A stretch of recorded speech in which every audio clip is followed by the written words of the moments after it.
Hey everybody, it's Hussein Kabani, your favorite broker, and we're here to talk to you about open bidding. All right, so if you guys are part of that group that is frustrated with bidding on properties, not getting them, we're in a very interesting part of the market. It does happen sometimes. It just seems like it's not going away this time, where you are constantly bidding on properties and not getting anything and getting outbidded, and some of them just go crazy. And the frustrating part is that, or some people say the frustrating part is that you don't know what the other offers are. And so there have been talks right now about creating this open bidding process. It's not a new concept. It may be a new concept for Ontario and Canada in general, but there are other countries out there that do have open bidding. I guess what I want to talk about in this video is that what the current process looks like and my opinion of what would happen if we do actually change into this open bidding. Really, the current process right now, I wrote some notes because I don't want to miss any parts here for you guys, but basically the current process is this, okay?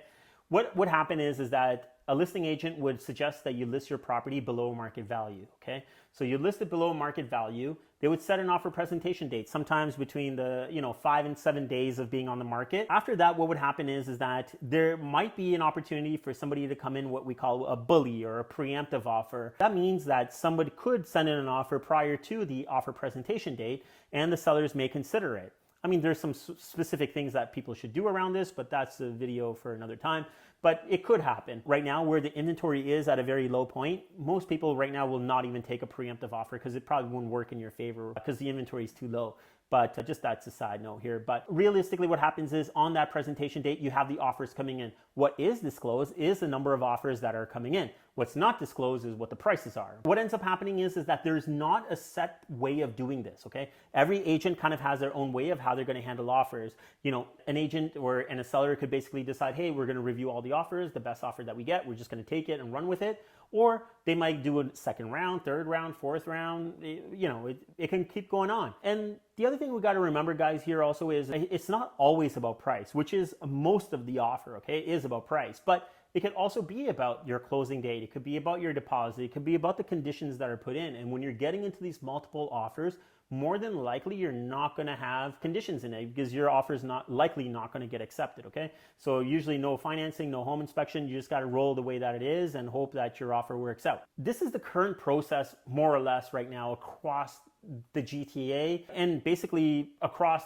entire province of Ontario and other parts of Canada as well. Now, what we're talking about here is that a policy change almost, a way of regulating how the offer presentation is done, basically making it an open bid process.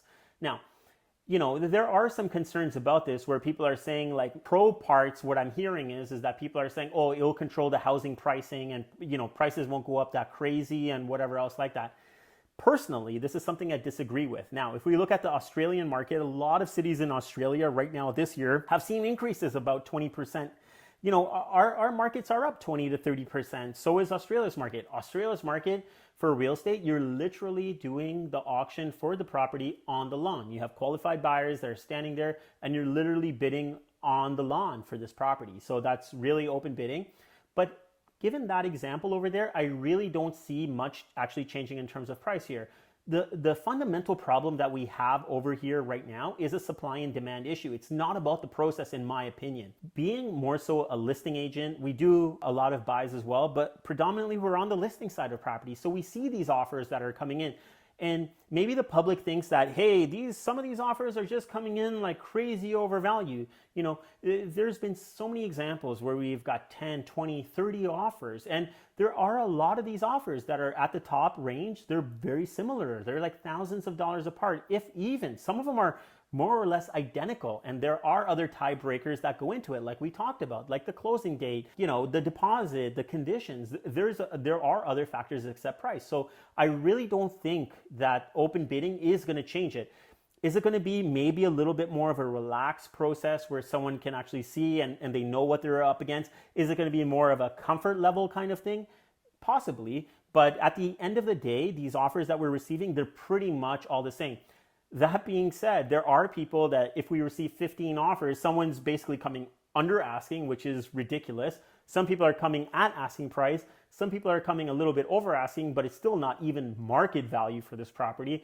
And there are other offers, like I said, that are coming in that are very high offers, but they're all kind of floating around the same range. So from what I'm looking at over here, they are reasonable offers that are being put in.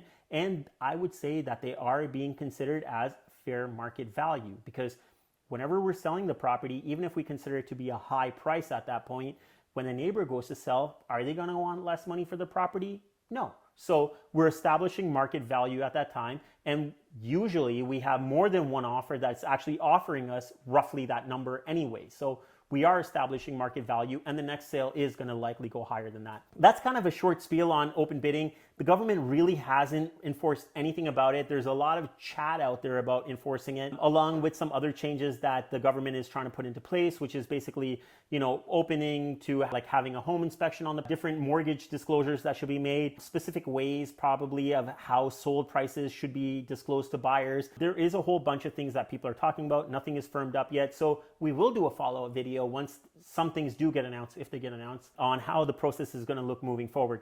If you guys have any questions about the open bidding or bidding in general of how it's working, or if you have a story to tell about your process in buying a property or selling a property in open bidding, I'd love to hear it. And again, if you guys have more of a personal question, feel free to send me a private message. I'll get back to you guys as soon as I can. Until next time, I need you guys to help me out, okay? I need you to like this. I need you to share this. I would love it if you comment and subscribe, okay? Until next time, remember one thing, guys. Get Cabani, get sold. Sell it, sell it, sell it, sell it, sell it, sell it, sold. Sell it, sell it, sell it, sell it, sell it, sold. Sell it, sell it, sell it, sell it, sell it, sold. Sell it, sell it, sell it, sell it, sell it, sold.